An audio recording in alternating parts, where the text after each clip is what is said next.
Hello students. आइए आज के लेक्चर में हम पढ़ते हैं कार्बीन के बारे में। सबसे पहले हम जानेंगे कि ये होता क्या है, व्हाट इज कार्बीन।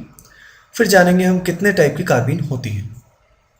आइए देखते हैं सबसे पहले कि कार्बीन होता क्या है। तो देखते हैं इन एग्जाम्पल्स को।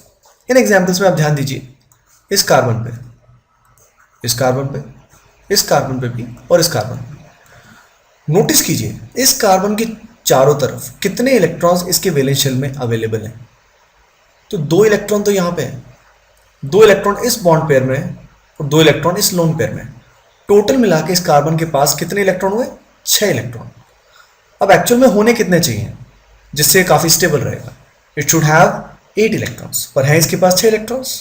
Then it is electron deficient species. Notice कीजिए यहाँ पे भी, इस कार्बन के पास भी दो तो बॉन्ड पेयर्स हैं और एक लोन पेयर है, तो नेट इलेक्ट्रॉन्स कितने होंगे? 6।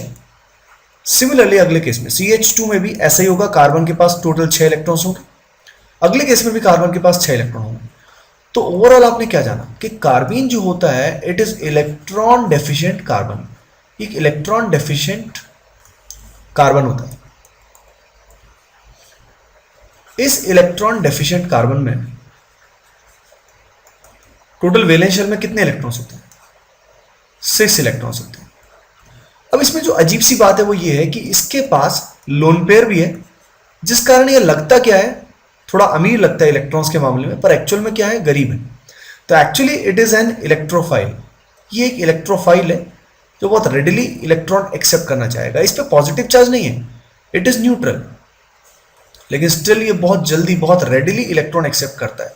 तो कार्बीन जो है एक्चुअल में it is an electrophile, that is electron deficient carbon having 6 valence electron with a lone pair.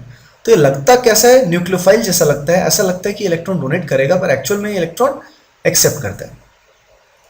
आइए अब देखते हैं types of carbene.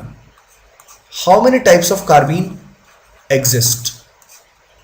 Carbene is of 2 types, singlet and triplet. अब ये नाम कहां से आया ये अपन बाद में देखते हैं, पहले एक एग्जांपल लेते हैं। लेट अस से वी हैव टेकन CH2। अपने सभी को याद होगा कि यहाँ पे कार्बन के पास 2 इलेक्ट्रॉन और होते हैं। अगर ये दोनों इलेक्ट्रॉन पेयर्ड होंगे, एक ही ऑर्बिटल में लाई करेंगे, तो इस कार्बन को बोलेंगे सिंगलेट। और अगर ये इलेक्ट्रॉन्स अलग अलग ऑर्बिटल्स में लाई करते हैं, यानी अनपेयर्ड होंगे, तो ऐसे केस में उसको बोलेंगे ट्रिपलेट। इस बेसिस पे अगर सिंगलेट का स्ट्रक्चर बनाया जाए तो ये जो कार्बन होगा इसकी हाइब्रिडाइजेशन विल बी sp2, यानी शेप जो होगी दैट विल बी प्लेनर। तो अगर इसका स्ट्रक्चर बनाए तो स्ट्रक्चर कुछ ऐसा होगा।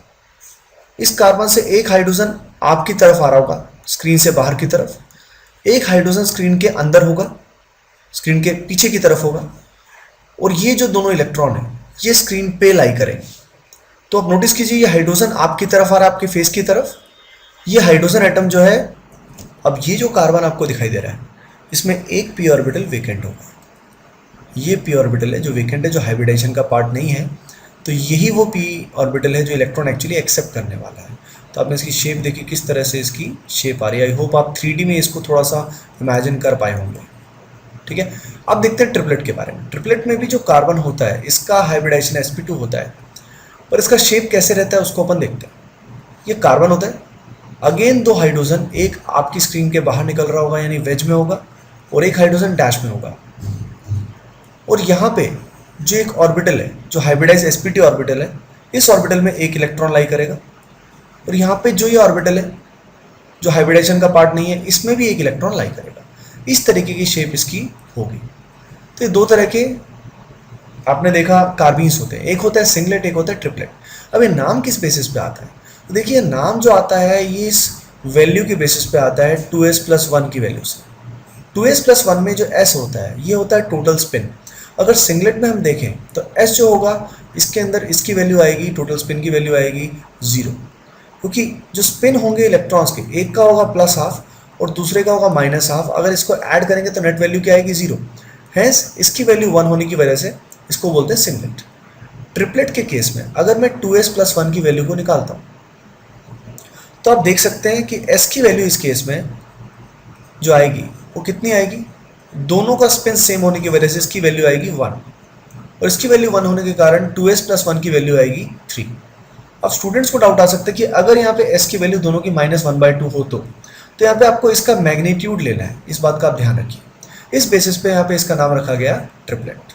तो आपने देखा सिंगलेट ट्रिपलेट दो तरह के कार्बिन होते हैं। They are electron deficient carbon having 6 valence electrons in the valence shell having also the lone pair and ये they will act as an electrophile, ये इलेक्ट्रोफाइल की तरह एक्ट करेंगे। अगले लेक्चर में हम पढ़ेंगे कि कार्बन की रिएक्शंस कैसे होती है।